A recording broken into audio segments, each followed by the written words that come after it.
The Bulgarian split squat is a great unilateral exercise to build the quads as well as the glutes.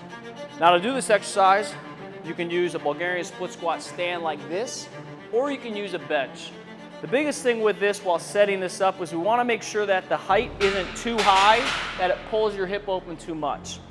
So I first like to start just by sitting down here, getting a nice stretch, feeling what feels balanced in my positions. Now, if I take a more neutral stance here where I'm not so stretched out, I'm going to get quad as well as glutes. If I really bring my foot underneath me, I'm going to get more quad. And if I really open myself up, I'm going to get a lot more glute on that lead leg.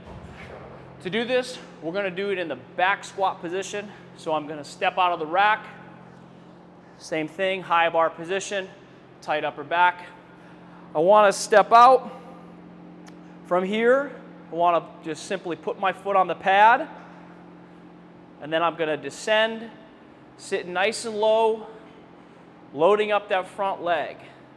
I want to make sure I let that back knee bend.